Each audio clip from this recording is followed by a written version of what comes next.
There is something that the enemy has been whispering in your mind, every day, and you don't even realize it. And the worst part? You believed it. Today you will discover the 7 most dangerous lies of the devil, which are destroying the faith of many Christians. And perhaps yours too. But calm down, because the truth of God is about to break these chains. Stay with me until the end. How many times, in the silence of a lonely dawn or in the middle of a difficult day, this question arises like a dark whisper in the soul. Has God forgotten about me? This is one of the cruelest lies that the enemy tries to plant in our hearts. And it doesn't come screaming. No. It comes disguised, silent, sneaky. It appears when prayer seems to have no answer, when the heavens seem to be made of bronze, when pain insists on remaining, and help seems to be slow. But we need to be clear. God does not forget about His children. Isaiah 49 verses 15 to 16 says, "Can a mother forget her nursing child? Even if she should forget, I will not forget you, for I have engraved you on the palms of my hands." This is God's answer to the lie of abandonment. Our names are engraved on God's hands. He sees us. He cares, even when we don't feel it. The truth is, we often mistake God's silence for rejection.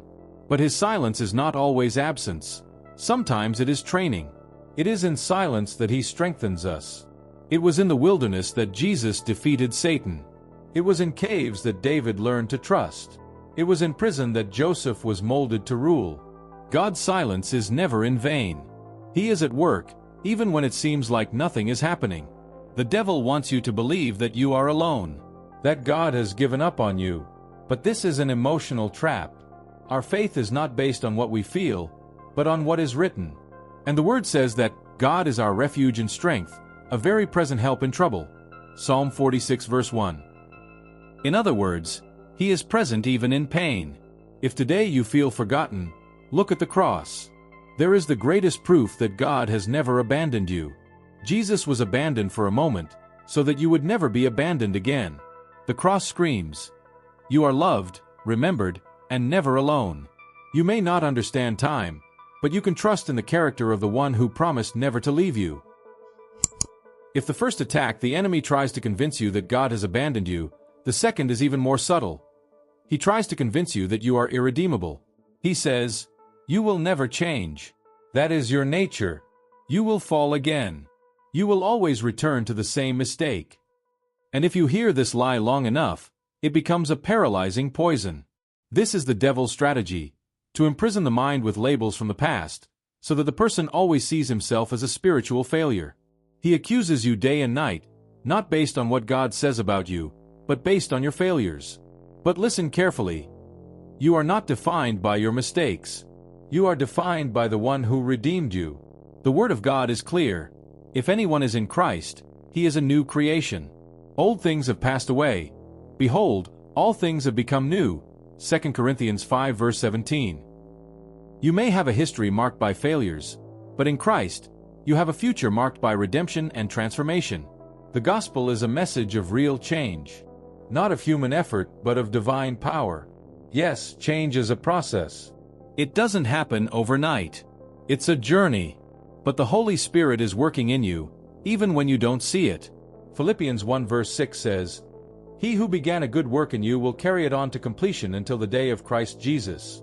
If God started it, He will finish it. You're not struggling alone. You're not trying to fix yourself on your own. There is a power at work within you.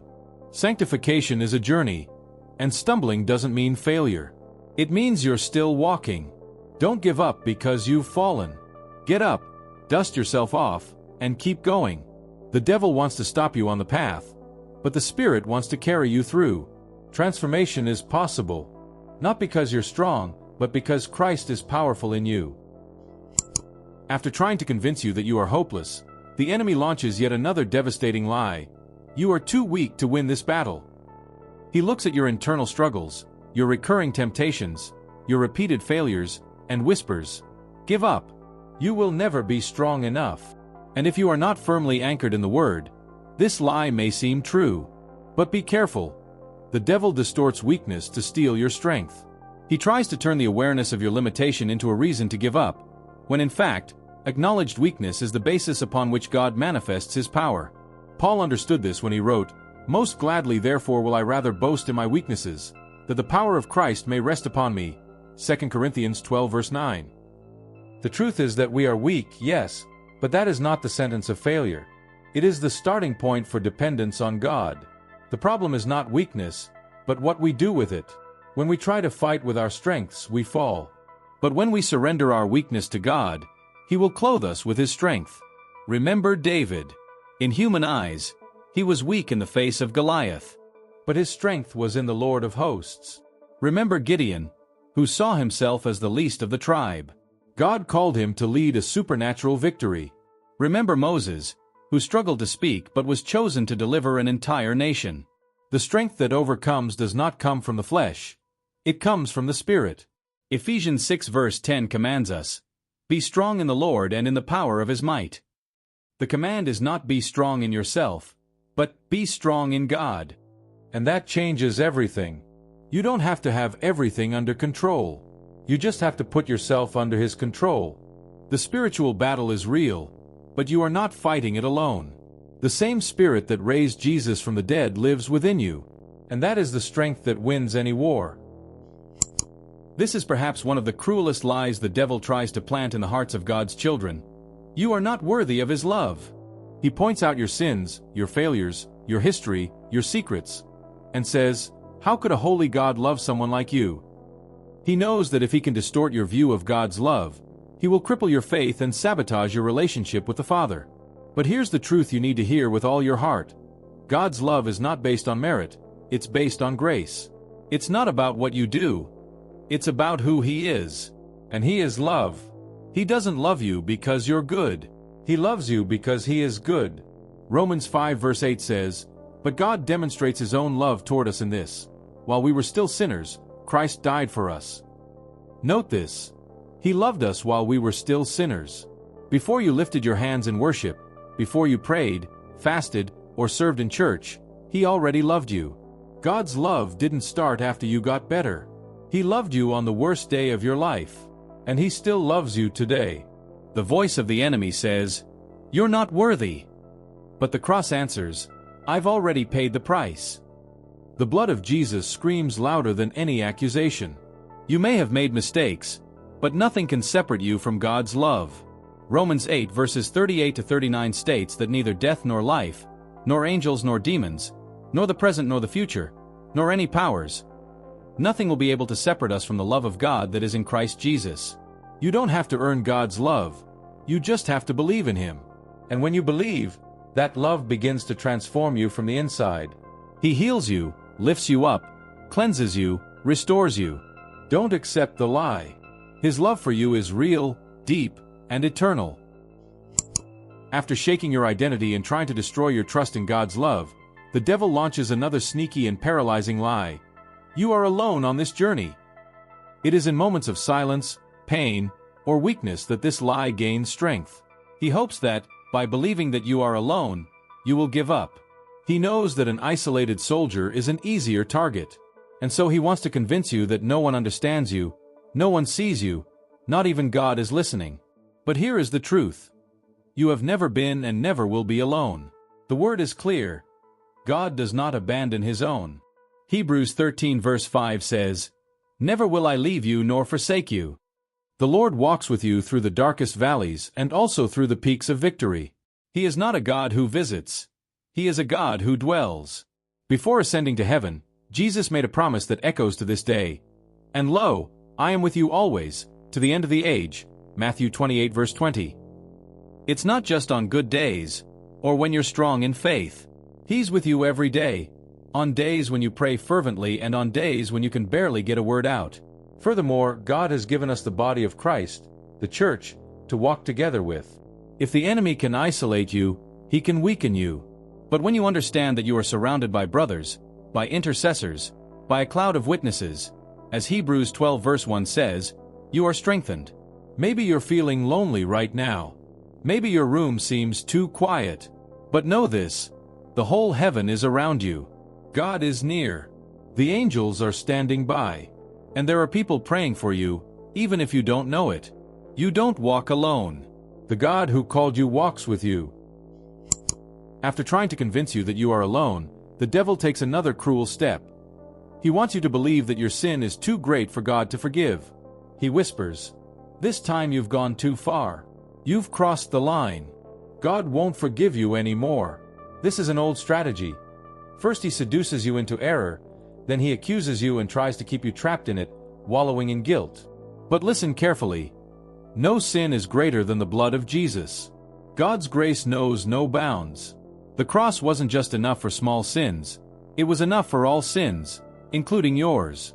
1 John 1 verse 9 authoritatively declares, "If we confess our sins, He is faithful and just to forgive us our sins and to cleanse us from all unrighteousness."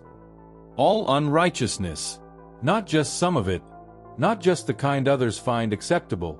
All of it. The Bible is full of examples of people who made terrible mistakes, but were forgiven, transformed, and used by God. David committed adultery and had someone killed. Peter denied Jesus 3 times. Paul persecuted Christians. And yet, God forgave them, restored them, and made them powerful instruments. If there is sincere repentance, there is abundant grace. The devil wants you to live punishing yourself for something that Jesus already paid for on the cross. But the Lord says, "Though your sins are like scarlet, they shall be as white as snow." Isaiah 1 verse 18. That is not poetry, it is a promise. No matter how low you have fallen, the Lord's arm is not shortened so that it cannot save. Today, you can get up, ask for forgiveness, and start over. Don't accept that lie. You have not sinned too much to be forgiven. You are the object of mercy that is new every morning. After attacking your identity, your strength, your worth before God, and even the power of forgiveness, the devil launches his final lie, one of the most dangerous. It's not worth it to keep trying. It's the voice of weariness, frustration, failed attempts, setbacks, and prayers without visible answers. It's the whisper that says, "Give up. You'll never make it. This isn't working for you." But here's the truth. The righteous are not those who never fall. The righteous are those who, even if they fall 7 times, get up each time. Proverbs 24 verse 16. What sustains someone in the Christian walk is not the absence of failures, but the constant presence of grace and perseverance. Jesus never promised it would be easy. He said, "In the world you will have tribulation." John 16 verse 33. But he also said, "Be of good cheer, I have overcome the world." Good cheer is not born of circumstances, but of the certainty that the one who is with you has overcome everything that tries to stop you. You may be tired right now. You may feel like you're not seeing any fruit. But the Apostle Paul reminds us in Galatians 6 verse 9, "Let us not grow weary in doing good, for in due season we will reap if we do not give up." Harvest time comes for those who keep going, for those who insist, for those who, even on their knees, say, "I won't give up." The devil wants to convince you to stop today. But God is calling you to keep going. He is with you in the effort, in the new beginning, in the journey.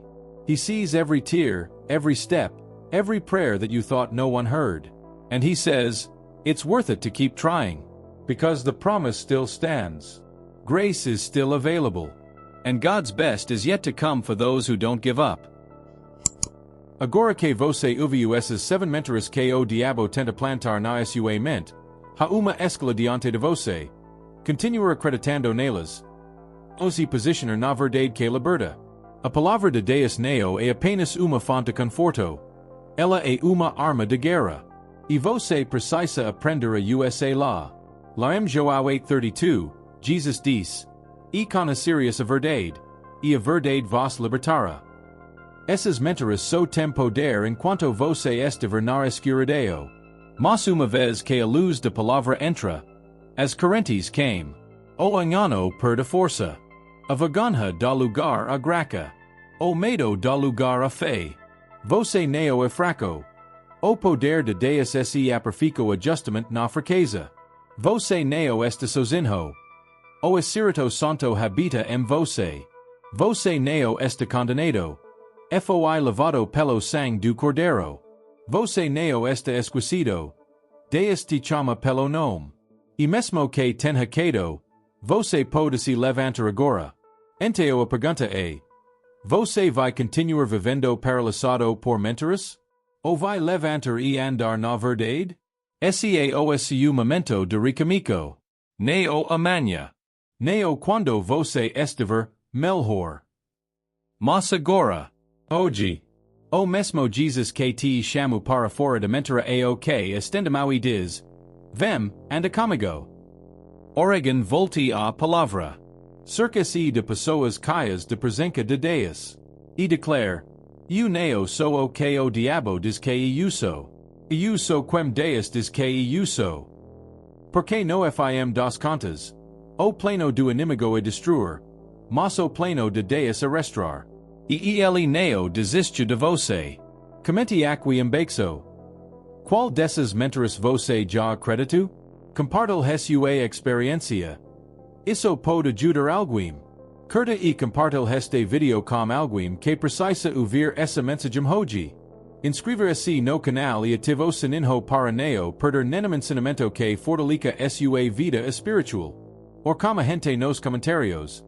Escreva eu escolho a verdade se você decidiu hoje andar na verdade de Deus.